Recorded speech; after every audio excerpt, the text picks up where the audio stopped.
Hey guys, welcome back to another episode of Why No One Plays. Today's episode is on a champion I wanted to talk about for a really long time because he's one of the actual Why No One Plays champions, like literally no one played him. But there was a rework scheduled for him sometime in early 2021, therefore I thought it would be pointless to make an episode on him if he was going to be changed in like a few months, so I scrapped it. His rework came out and people were kind of on the fence about it for a time. 6 months later though, it seems like nothing has changed for the poor doc, so today I'd like to discuss with you why people still don't play Dr. Mundo, the Madman of Zaun, even after his rework. I don't think I've seen a rework in League where so little has changed about the champion either in terms of design or popularity. There have been episodes in the past where I would cover a champion that was reworked a long time ago, such as Poppy or Taric, but even they were able to hold on to their 15 minutes of fame for several months at the very least. I would dare say Mundo's rework had the shortest blip in popularity in the history of League. Not only would he go up to a measly 6 to 7% pick rate, but in just 2 months he regressed back to his normal levels pre-rework. Kind of a yikes. Honestly though, even among other outdated champions, he was never a very popular one to begin with. At best, he was a pocket pick for when you were autofill or if the enemy team was 5 AP. He's a stat checker in the most literal sense, a big Hulk and Vulcan that throws cleavers at you, walks up to you, and hits you until you die. Only he has sort of a minor gimmick to stat checking. All of his abilities require a health cost in place of mana, draining his own HP to be used. Not the only health-based caster to exist either. We used to have a ton of them back in the day, such as Old Aatrox, Old Mordekaiser, Vladimir, Zac, and Mundo. With the first two also being reworked, we're down to just 3. Speaking of reworks, there are 2 different types. Some champions undergo drastic changes to their gameplay and identity, being almost unrecognizable before and after, such as Aatrox, Poppy, and Sion. Others retain much of their original form, instead receiving quality of life improvements and updated versions of their existing kit. Fiddlesticks, Nunu, and Pantheon fall into this tree. Now Riot claims their philosophy on reworks is to preserve the essence of the champion. Whether or not they're being genuine with that can be left up to interpretation, but they were quite adamant about preserving Mundo's design, almost too adamant. There was a very simple goal in mind they had for the guy. Make his abilities do more than just give him free stats, and in that front I would argue they did a pretty decent job. The ability that really changed how you had to deal with Mundo was his passive. Adrenaline Rush was altered to go where he pleases.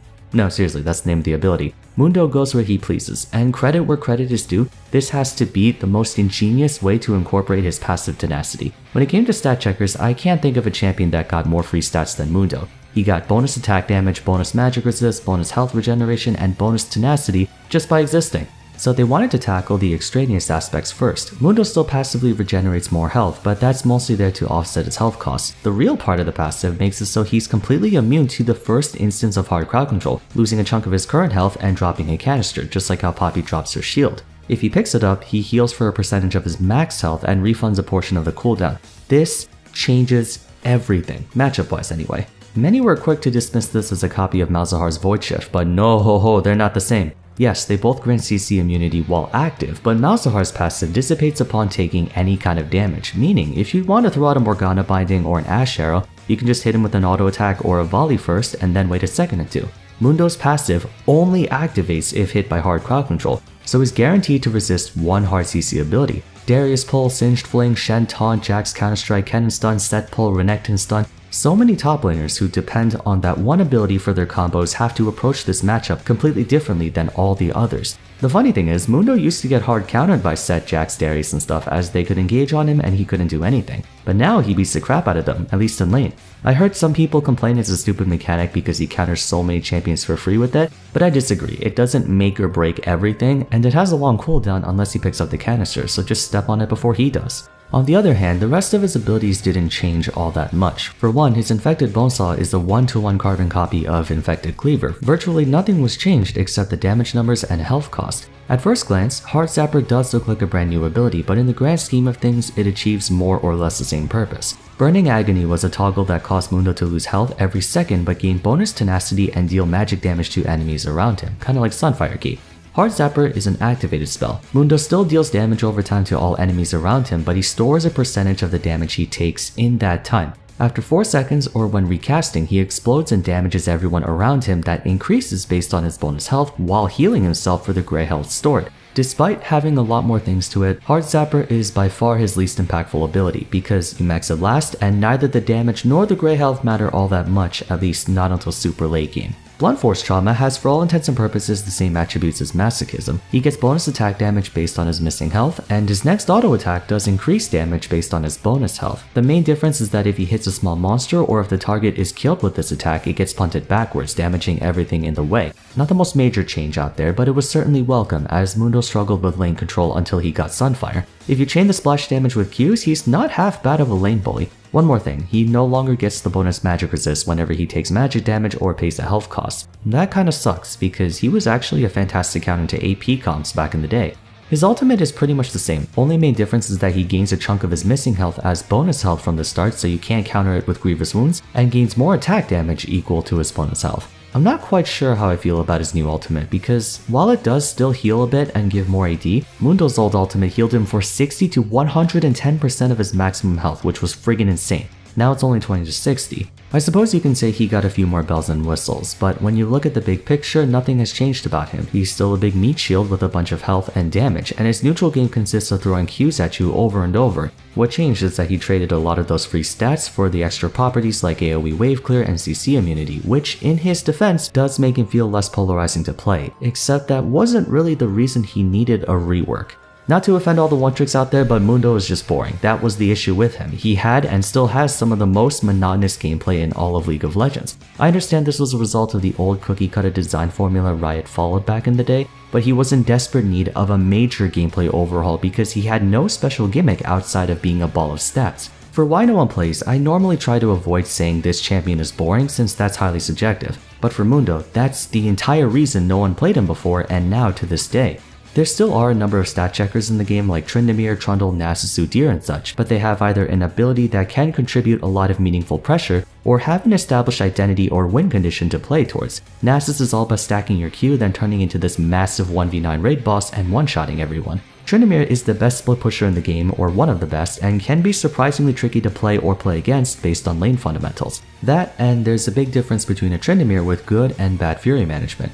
Trundle is the closest to Mundo in being straightforward, but he does have his Ice Pillar and Subjugate, allowing him to find occasional presence in jungle and support. In a lot of ways, I think of Mundo as Nasus without the infinite scaling. They both essentially run up to the nearest squishy champion and beat them to death with their massive stat line. He just lacks a defining trait, and health regeneration isn't a defining trait because there are so many champions in the game who are health focused, like Soraka, Vladimir, and Zac. Unlike everyone else, he doesn't change much in the mid to late game either. During the laning phase, the bulk of his gameplay is to just Q spam over and over again, and when the target is low enough, you go in for the kill.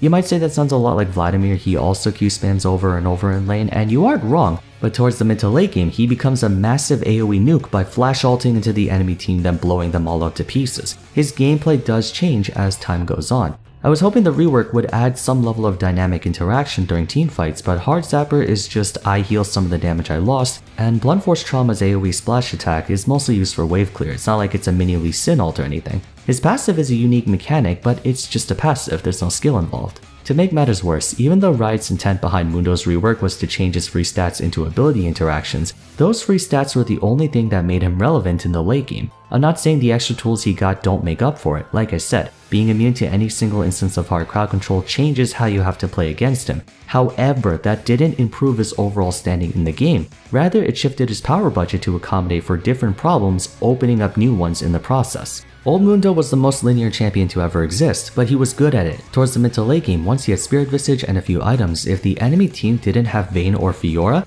no one could kill him. When he popped his ultimate, for 12 seconds he was the most indestructible mother especially against mages. He was a meat shield, but a damn good one. Post-rework Mundo lost so much of his tankiness that I'd be hard-pressed to call him a tank at all. I know he's a juggernaut, but that's only because he doesn't have hard crowd control, and one of the hallmarks of being a tank is CC. He still builds full tank anyway. Ironically, Mundo did have a unique purpose back then. He was the ultimate base tanker. He would be able to withstand far more damage than even the beefiest tanks out there like Alistar, Cho'Gath, or Sejuani and such, while doing enough damage to make him a raid boss. I mentioned before that maximum dosage heals far less than Sadism, but that's to compensate for the bonus AD buff and the possible heal you get from Heart Zapper, which would be fine on their own, but he also lost the free 40% magic resist too. Mundo's a lot squishier now than his previous iteration. Why the loss of stats and healing matters so much is because Grievous Wounds are everywhere and worse. For example, unlike Vladimir, a large portion of Mundo's damage comes from his Blunt Force Trauma and auto attacks, so Bramble Vest works against him too, despite the magic damage. Apart from that, the reason he got so much regen from his ultimate was to make it so it wouldn't be useless after the enemy team got Morelos or Thornmail. 40% reduction of 110 is 66% max health regen, which is still a ton. Then came Season 10, bringing Chemtech Putrefier for supports so they can imbue any of their allies with Grievous Wounds. On top of that, Grievous Wounds can now reduce up to 60% healing. Current Mundo's maximum dosage regenerates 60% of his max health at rank 3. Reducing that to 2/5 will only heal for 24% max HP. Camille with Divine Sunder heals for more than Mundo at that point. One other thing, having a big chunk of his ultimate healing be allocated to Hard Zapper and his passive is kind of an indirect nerf too. Since his ultimate lasted for 12 seconds, he could still get most of the full healing by simply running away and avoiding enemies for a bit to wear out the healing reduction. To pick up the canister for that 8% max health heal, Mundo has to run to it quickly before it gets stepped on by an enemy, which means he will likely get struck by Grievous Wounds before that happens. To get the full heal from Heart Zapper, you have to detonate the attack within range of an enemy champion, so that 25 to 45% gray health is more like 10 to 18%.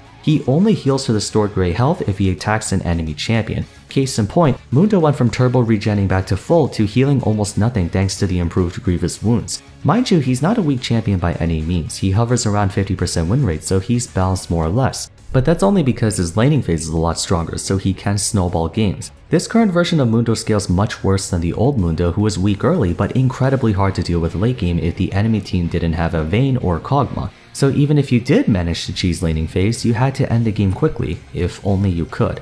Mundo is a clear case of a champion that has nothing in their kit that someone else can't do better. After his rework, he doesn't do a good enough job as either a juggernaut or a tank. He lost too much of his built-in durability to withstand enough damage as a frontline, but he doesn't do enough damage to be a veritable threat against a semi-competent team. He's in this weird limbo state where he's average at best and mediocre at worst. In other words, in order for him to do anything at all, he has to get really fed in the early game. He lacks both immediate burst and area pressure, two aspects that are present in most other juggernauts. As a comparison, let's look at Urgot, who's been performing well recently. What makes him so dangerous in teamfights is not actually his ultimate or his E, rather his passive Echoing Flames. In the late game, each of his shotgun legs do 100% of his total AD plus 6% of the target's maximum health as physical damage on top of the auto attack to his intended target. Basically, each leg does as much damage as a crit strike with Infinity Edge, and thanks to Purge, he can proc all 6 legs in no time at all. 600% AD plus 36% max health is a lot of damage for an AoE attack with 700 range. Let's also not forget his ultimate Fear Beyond Death. While it's a single target ability, as far as the execute goes, Urgot applies a 1.5 second AoE fear with a radius of 600. That's why sometimes you see Urgot flash into the enemy team while chainsawing his victim, it's to get that fear. That's why Urgot is such a strong juggernaut, because he has that crazy AoE pressure and high burst. Same goes for Aatrox, Darius, Mordekaiser. I mean, everyone hates Sett because he can do 2000 true damage in a massive cone. That sounds like AoE pressure and high burst to me, I don't know about you. Mundo is just all single target, the damage from Heart Zapper doesn't mean anything, trust me. Infected Bonesaw and Blunt Force Trauma can hit only one person. The knockback attack on his E can't be consistently used in teamfights because he has to deal the killing blow with it to gain that effect. And he doesn't do that much burst either, he can only slowly beat you to death. So if there's an enchanter on the enemy team, you can forget it. Funnily enough, Problem 3 was the whole reason no one played Tahm Kench either prior to his mini rework a few months back. He was one of the most notorious lane bullies in the game, but couldn't do anything in teamfights because he was all single target and had no mobility or burst. The only thing going for him was his ridiculous defense. He still has this issue to some extent, but Abyssal Dive being a long-range knockup certainly helped to improve his teamfight pressure. Mundo is Tahm Kench, but much squishier essentially. In order to be a strong juggernaut, you need to have either massive area pressure or burst damage. If you have neither, you're not going to be played much. But even if they were to give one of those things to Mundo, I don't think anyone would play him with his current identity. Riot chose the wrong path. They should have done an Aatrox or Poppy level rework on the poor guy because there was nothing worth preserving in his old version. Alright, that's gonna be it for today. By the way, if you guys are still looking for some extra entertainment, I really enjoyed watching Nicky Boy's video on Mundo's rework, although he talks more about the character design and less of the gameplay from what I remember. But anyways, if you enjoyed the video, a rating would be much appreciated. Subscribe to the channel if you want to watch more content like this. Don't forget to follow me on Twitter and join my Discord server if you haven't yet. And lastly, check out my other Why No One Plays episodes after this one. Until next time though, thank you all so much for watching and hopefully I'll see you again soon. Take care.